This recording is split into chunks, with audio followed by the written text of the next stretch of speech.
Hello everyone, welcome back to MS alpha classes.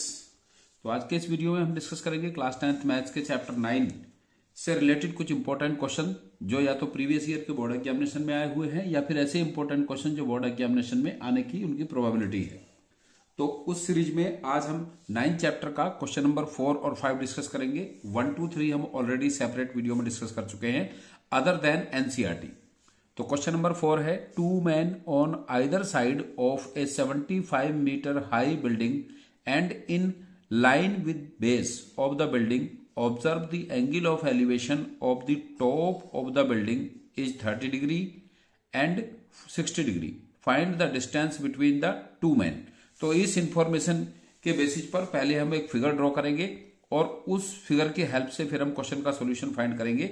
जैसा कि आप जानते हैं कि जो इन्फॉर्मेशन गिवन रहती है उसके बेसिस पर जब हम फिगर बनाते हैं तो अगर क्वेश्चन में फिगर ऑलरेडी गिवन नहीं है तो उस फिगर के भी हमें मार्क्स मिलते हैं। तो फिगर को भी हमें प्रॉपर बनाना चाहिए।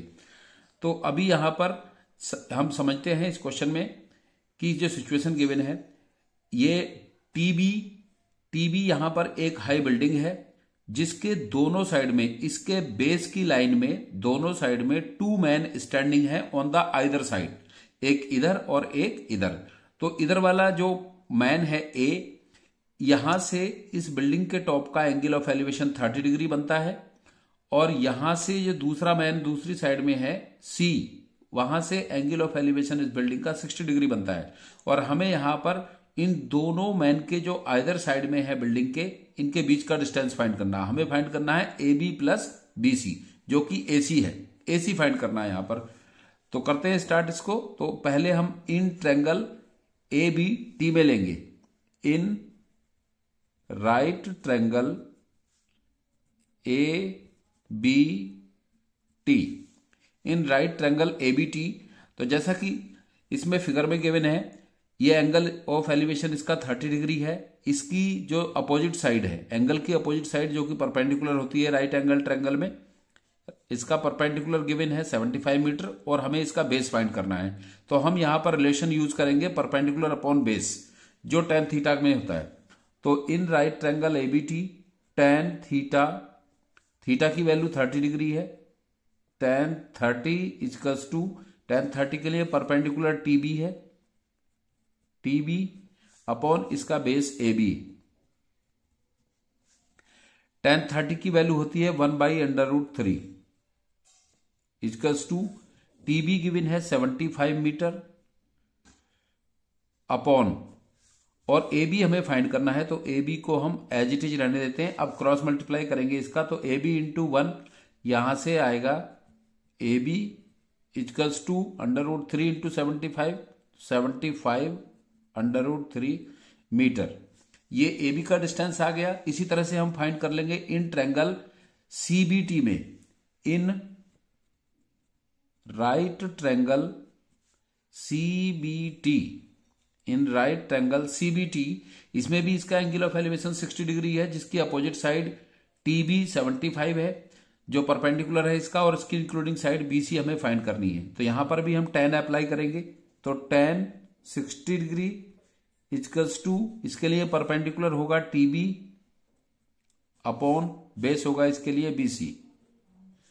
tan 60 की वैल्यू होती है √3 इक्वल्स टू टीबी 75 गिवन है अपॉन बीसी हमें फाइंड करना है। तो इसको हम एज इट इज रहने देते हैं और यहां पर ये √3 है तो इसका डिनोमिनेटर 1 होगा जब कोई डिनोमिनेटर नहीं है, क्योंकि यहां पर हम क्रॉस मल्टीप्लाई करेंगे इसकी, तो इसलिए हमें इसका डिनोमिनेटर भी यहां पर कंसिडर करना पड़ेगा।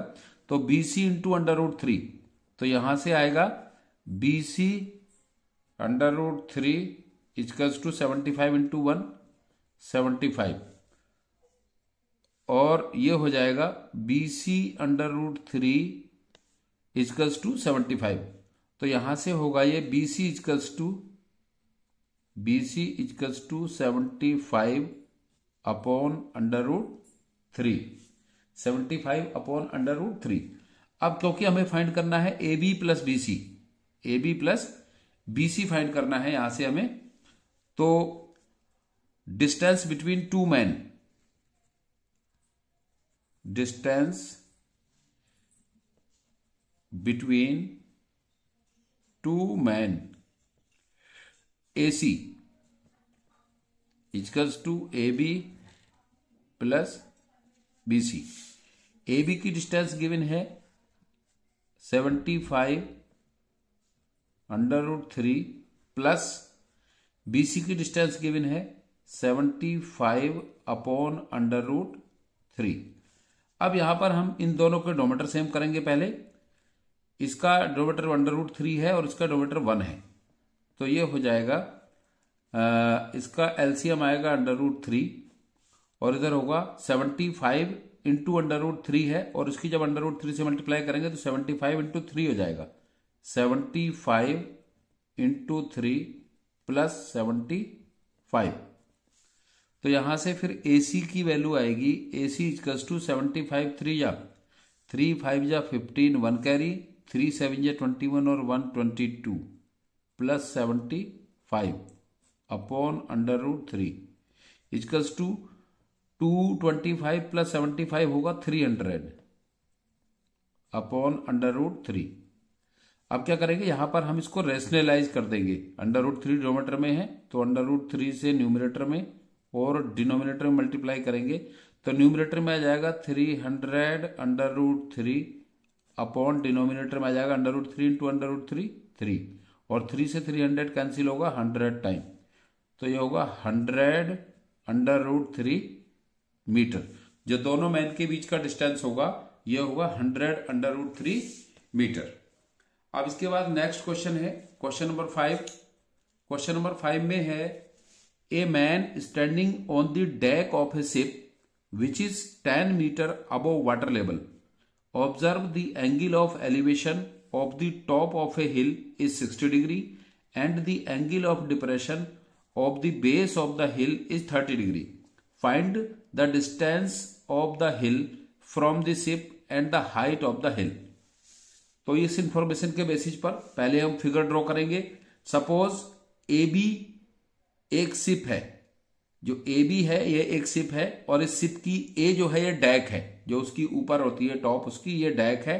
तो यहां A पॉइंट से यहां पर एक मैन स्टैंडिंग है, एक आदमी खड़ा हुआ है और यहां से ये एक हिल है, इधर शिप है इधर एक हिल है, तो हिल के टॉप का एंगल ऑफ एलिवेशन यहां से 60 डिग्री बनता है और हिल के बेस का एंगल ऑफ डिप्रेशन 30 डिग्री बनता है। तो हमें यहां से, जबकि इस जो शिप है उसकी हाइट 10 मीटर है वाटर लेवल से, ये BC वाटर लेवल है और यहां से A की जो हाइट है वो 10 मीटर है। वाटर लेवल से 10 मीटर हाइट पर शिप की डैक है, वहां एक मैन है और वो मैन ऑब्जर्व करता है इस हिल का एंगल ऑफ एलिवेशन 60 डिग्री और एंगल ऑफ डिप्रेशन इस हिल के बॉटम का 30 डिग्री। तो हमें फाइंड करना है कि यह हिल इस शिप से कितने डिस्टेंस पर है। जो हमने यहां पर x कंसीडर किया है BC को, वही डिस्टेंस होगी AE की और जो BC की है x, और हमें फाइंड करनी है इस हिल की हाइट कितनी है। तो शिप की हाइट के इक्वल जो हिल की हाइट है वो तो 10 मीटर होगी, क्योंकि एक रेक्टेंगल फॉर्म हो जाता है, ये इसके पैरेलल लाइन है और ये लाइन इसके पैरेलल है, तो ये एक रेक्टेंगल फॉर्म हो जाता है, तो 10 इसकी होगी। और ये यहां से जो शिप की डैक है इसके ऊपर की हाइट हमें फाइंड करनी है, फिर इस हाइट को हम इसमें ऐड करेंगे तो हाइट ऑफ हिल आ जाएगी टोटल, और ये x आने पर इसकी डिस्टेंस आ जाएगी हिल से ऑब्जर्वर की या शिप की कितनी डिस्टेंस है।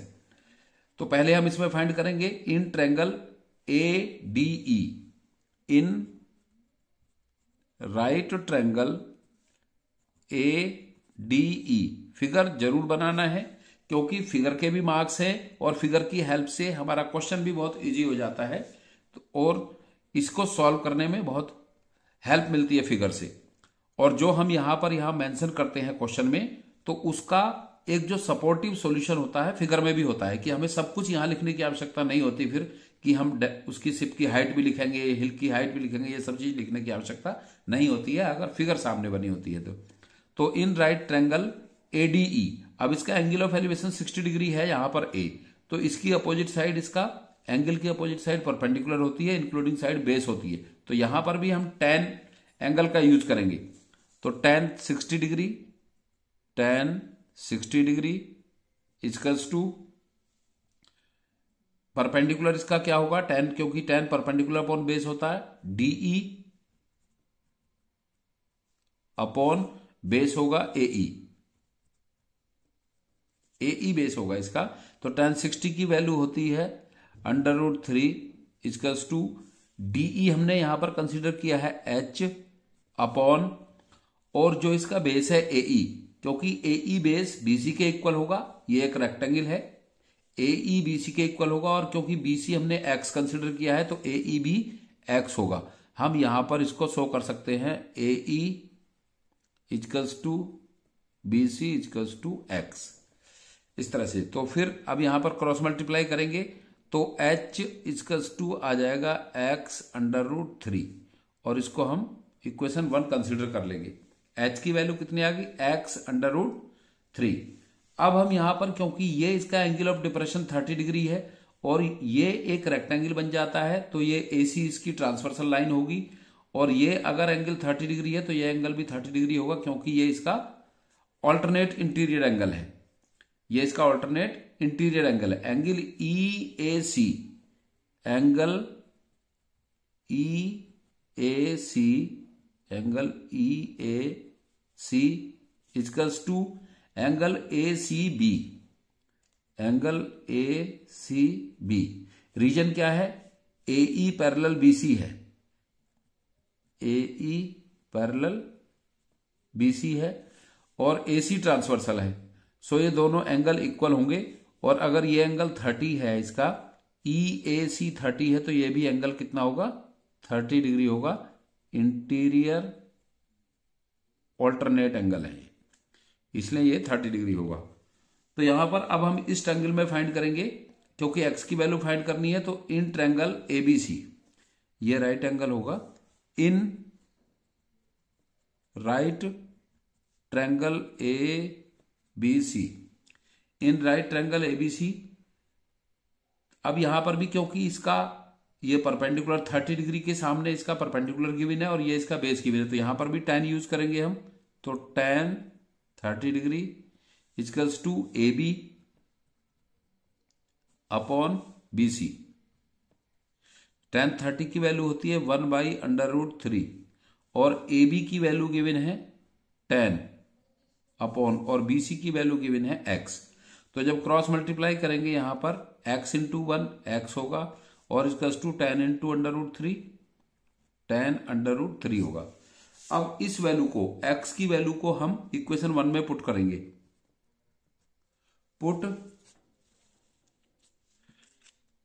X equals to 10 √3 in equation 1। Equation 1 में है H इक्वल्स टू X √3, तो X की वैल्यू है 10 √3 इंटू √3। X √3 है, तो X की वैल्यू रख दी हमने 10 √3, और इसमें √3 ऑलरेडी है, तो 10 √3 इंटू √3, तो ये हो जाएगा H equals to 10 √3 into √3, 10 into 3 equals to 30 metre. ये H की वैल्यू आ गई यहां से 30 मीटर। तो अब हम यहां से फाइंड कर सकते हैं, यहां से हम फाइंड कर सकते हैं कि इसकी हाइट कितनी है, जो हाइट ऑफ हिल है। So height of hill equals to height of hill CD equals to है DE plus EC, DE plus EC equals to हो जाएगा DE आई है अभी इसकी, जो H है इसकी वैल्यू आई है 30 और प्लस, और EC की वैल्यू है 10, तो ये हो गई इक्वल्स टू 40 मीटर। ये हो गई हाइट ऑफ हिल। अब हमें फाइंड करना था इसका कि जो डिस्टेंस बिटवीन शिप एंड हिल है, तो ये वैल्यू कितनी हमने कंसीडर की है यहां पर, BC equals to AE equals to X, तो हमें X फाइंड करना है, यहां से फाइंड करना है X। अब क्योंकि यहां पर H की वैल्यू कितनी आ गई है, एच की वैल्यू आ गई यहां पर 30, तो put H equals to 30 in X की वैल्यू ऑलरेडी आ चुकी है यहां पर, ये एक्स की वैल्यू यहां पर देखो आ गई है, ये एक्स हमने फाइंड किया है, एक्स कितना है 10√3, एक्स इक्वल्स टू 10√3, ये आ गई है distance between hill and ship. अब इसको रखने की आवश्यकता नहीं है क्योंकि इसको सॉल्व करेंगे तो उससे भी यही आएगा, तो ये तो आ गई है distance of ship from hill equals to 10√3 metre और हाइट ऑफ हिल 40 मीटर। तो दोनों आंसर हमें आ गए हैं जो हमको फाइंड करने हैं यहाँ पर। तो आई होप आपको दोनों क्वेश्चन क्लियर हो गएंगे और दोनों ही क्वेश्चन ये बोर्ड एग्जामिनेशन के 2016 ईयर्स में आए।